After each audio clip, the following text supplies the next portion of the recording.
क्या हुआ भाई, क्या मामला है? इतने लोग का इकट्ठा तुम थाने में घुसे चले आ रहे हो? बता बता जल्दी बोलो। हजूर माई बाप, ये हमारा लड़का तौफीक है। ये सुबह शाम सब्जी बेचता है, दिन में पंचर बनाता है। ये इनके गांव में इतने दिन से सब्जी लेकर जाता रहा है। ये लोग पकड़ के इसकी दुर्गति कर दिए हैं, कल बहुत बुरी तरीके से मारे हैं। अब इसका औजार काट डाले हैं, एकदम जड़ से काट के खत्म कर दिए हैं। अभी छक्का हो गया है। बताइए हम इसको लेके कौन सी दुनिया में जाएं? ये जुल्म किया है इन लोगों ने मिलके। इसमें सबसे आगे पेलई काका है, उसके बाद ये प्रधान जी हैं इनके गांव के। ये लोग मिलके हमारे लड़के को बिल्कुल एकदम छक्का बना दिए हैं। ये बताइए इस दुनिया में क्या हो रहा है? हम लोग इतने दिन से गांव में रह रहे हैं। अब उस गांव के बगल में ही इनका गांव है। बताइए, इतने दिन से सब्जी साग बेचा करता था हमारा लड़का। अब ये अचानक में पागल हो गए, उसका काट डाले हैं बुरी तरीके से। अब मारे हैं उल्टा लटका के इतनी बुरी तरीके से कि बोल भी नहीं पा रहा है हमारा लड़का।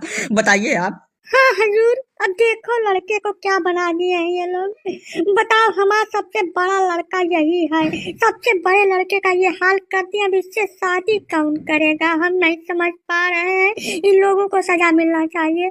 पलई प्रसाद जी, प्रधान जी क्या कह रहे हैं ये लोग? इनकी बात में अगर सच्चाई है तो हम बख्शेंगे नहीं, इतना ध्यान रखिएगा।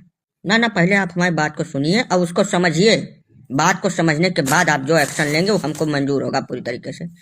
ये अपने लड़के का नाम तौफीक बता रहे हैं ना?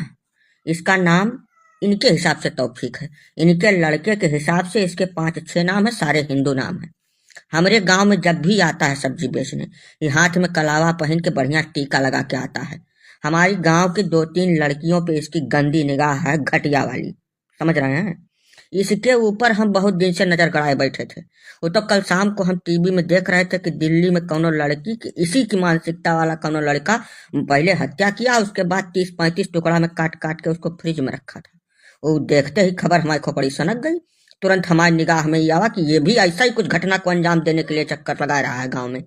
इसको हम रंगे हाथ पकड़ लिए। कल के कल पकड़े तो प्रधान जी को बुलाए, प्रधान जी आए, 4-5 लोग मिलके जो फैसला किया हमने उसको अंजाम दे दिया। किसी और लड़की की जिंदगी ना खराब करे अपने लाइफ में, इसलिए हमने इसका इसी वक्त पूरी तरीके से एकदम संपूर्ण इलाज कर दिया है। अभी किसी काम के लायक नहीं है। पहले काटे हैं, उसके बाद लोहा गर्म करके बिल्कुल दाग दिए हैं कि दोबारा उस जगह पे कोई और कार्रवाई हो ही ना सके। समझ रहे हैं? अब आप चलिए हमारे गांव में, पहले उन कन्याओं से आपकी हम मुलाकात कराते हैं जो इसके फरेब के चक्कर में इससे बातचीत करने में लगी हुई थी।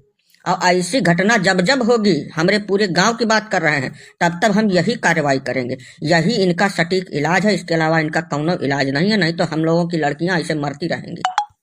ये गलत कह रहे हैं हजूर। वो लड़की ना इनकी जात की थी, ना इनके बिरादरी की, ना इनके पड़ोस की। उससे इनका कौनो रिश्ता नहीं है, कौनो लेना देना नहीं है। फिर भी हमारे लड़के को मार के छक्का बना दिया है।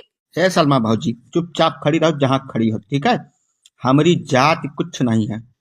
जात का नाम तुम लेना मत यहाँ पर। हिंदू की लड़की थी, उसके पीछे ही पड़ा था, बस इतना हम जानते हैं। अब ऐसा हम बिल्कुल होने नहीं देंगे। अपनी पूरी ग्राम सभा की बात कर रहे हैं। हमारा सबका ठेका है, ठीक है? जौन बगल के घर में हो रहा है वो हमारे घर में भी हो सकता है, इसलिए ये एक्शन लिया गया है।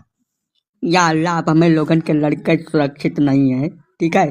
आप हजूर इस पे कार्रवाई करो और हम इस पे करेंगे मुकदमा, ठीक है? तरह तरह के वकील हम इस पे खड़ा करेंगे और इसको हम बनाएंगे बिल्कुल राष्ट्रीय मुद्दा, ऐसा बता दे रहे हैं। जब ससुर का तुमला, तुम राष्ट्रीय मुद्दा बनाओ कि अंतर्राष्ट्रीय मुद्दा बनाओ, उसका हथियार पूरी तरीके से काट के खत्म कर दिया गया, दोबारा नहीं निकलेगा वो। समझो कि नहीं समझो?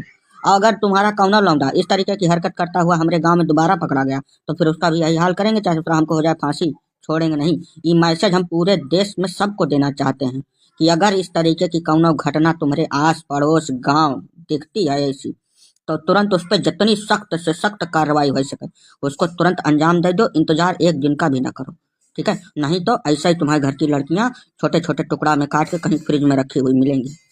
अरे रुकिए पेलई जी, काहे कानून को अपने हाथ में लिए फिर रहे हैं? इसका कानून के रास्ते से भी तो इलाज है। हमारे पास आए होते आप। देखिए, ऐसा है, हम अपनी नौकरी नहीं फंसाएंगे। हमारे बीवी बच्चों का खाना खर्चा इसी नौकरी से चलता, हम तो कार्रवाई करके रहेंगे, इतना समझ लीजिए आप। नहीं तो हमारे ऊपर एक्शन हो जाएगा। हम एक एक चीज की बाकायदा जांच करेंगे, आपके गांव में भी जाएंगे और जो गलत पाया गया उसके खिलाफ हम एक्शन लेंगे। हम ऐसे छोड़ेंगे नहीं इस मामले को। इंस्पेक्टर साहब, ऐसा है कि अगर हम कार्रवाई से डरते तो यहाँ आते नहीं। इसने गलत किया है, उसके बाद भी छाती चौड़ी करके आके थाने में आपके सामने बिना मतलब की पै पै कर रहा है, तो हम तो सही करके काहे ना आए आपके पास। आप चलिए, जो उचित कार्रवाई हो उसको